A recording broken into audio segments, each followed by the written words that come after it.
घने जंगल के पार अलिफाफिक पर सूरज आबोताब के साथ चमक रहा था और सूरज की शुआएं दरख्तों की ओट से झांकते हुए जंगल की नाहमवार जमीन पर बमुश्किल पहुंच रही थी। गोया जंगल की जिंदगी में हर सवाजाला फैल चुका था और उसके साथ ही तमाम चरिंद परिंद भी अपनी अपनी निगाहों में मीठी और मासूम सी अंगड़ाई लेकर बेदार हो चुके थे। वो सब अपनी सुरीली और खूबसूरत आवाज में खुदाए वाहिद की हमदोसना में मसरूफ थे। दरख्तों पर बसेरा किए परिंदे भी अपने अपने बच्चों को बेदार करके गुज़िश्ता रात के जमा किए दानों से उनको नाश्ता करा रहे थे। नन्हे नन्हे परिंदों के बाबा जान आज के दिन के लिए राशन तलाश करने निकल पड़े थे, जबकि मामा जान अपने अपने घोंसलों की सफाई सुथराई कर रही थी।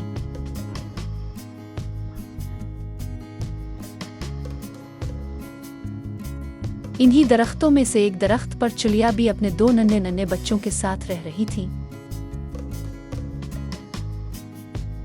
बच्चों के अब्बा यानी चिड़े मियाँ अपने दीगर साथियों के साथ दाना की तलाश में निकल पड़े थे।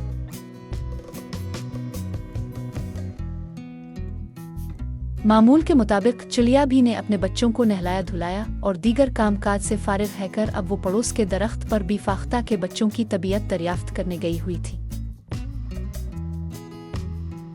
बीफाख्ता के बच्चे कई रोज से सर्द मौसम के बाइस बीमार हो गए थे। जाते जाते चिड़िया भी अपने बच्चों से कह कर गई थीं कि देखो शरारतें न करना वरना शैतान के चेले कौवे आकर तुम्हें कच्चा खा जाएंगे। अलिफादेर चिड़िया बी के जाते ही बच्चों पर कौवे का खौफ तारी था, मगर ये डर उनकी शरारती और बेचैन तबीयत पर ज्यादा देर हावी ना रह सका और दोनों बच्चों ने खेल कूद शुरू कर दिया। खेल ये था कि दोनों बच्चे बैक वक्त अपने घोंसले से अलिफाड़ुन भरते और जमीन पर आकर एक तिनका अलिफाटे कर वापस घोंसले में ले जाते। जो पहले वापस आता वो जीत जाता। 2 मर्तबा तिनके उठाकर लाने के बाद तीसरी मर्तबा आखिरी मर्तबा मुकाबला के लिए दोनों ने अपने पर तोले और जमीन पर आने लगे। अभी वो जमीन से कुछ फासले पर ही थे कि एकाएक किसी चीज ने उन्हें इगेरा और वो दोनों एक मजबूत शिकंजे में फंस गए। नन्हे नन्हे बच्चों के जब हवास बहाल हुए तो इन्होंने देखा कि दोनों किसी काफिले के हाथों जकड़ लिए गए हैं। इन्होंने सोचा कि ये शिकारी उन्हें पकड़ कर ले जाएंगे। ये जाना था कि दोनों अपने बचाव के लिए चीख विपकार करने लगे। अलिफादेर चिड़िया बी को जब किसी की चीख विपकार सुनाई दी तो वो परेशान हो गईं कि अल्लाह खैर करे, कहीं ये मेरे बच्चे तो नहीं रूठ हैं। जब चिड़िया ने अपने दरख्त के करीब आकर ये मंजर देखा कि उनके दोनों नन्हे नन्हे मासूम से रुई के गाले बच्चे इंसानी शिकार बनने जा रहे हैं तो उनसे रहा ना गया। कुलिये से ये इंसानून तो बहुत अच्छे मासूम होते थे, मगर चिड़िया बी की समझ में नहीं आ रहा था कि आखिर इन्होंने बच्चों को क्यों पकड़ा है।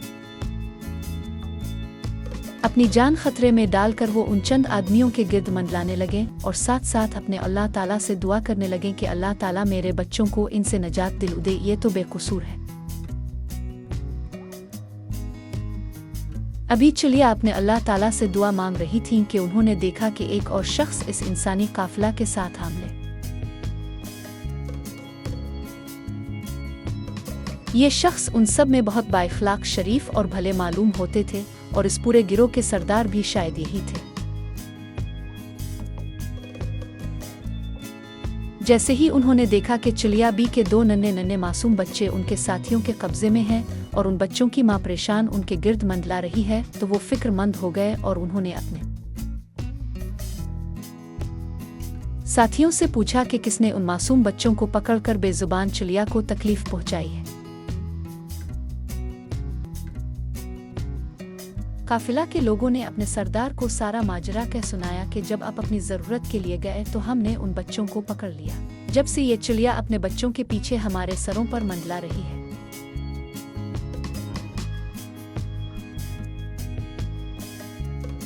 काफिला के सरदार ने अपने साथियों को हुक्म दिया कि इन मासूम बच्चों को छोड़ दिया। चुनांचे साथियों ने हुक्म की तामील की और यूं चिड़िया बी ने उनके सरदार को तशक्कुर आमेज नजरों से देखा और खुशी खुश अपने बच्चों को लेकर अपने घोंसले की जानिब उड़ गईं।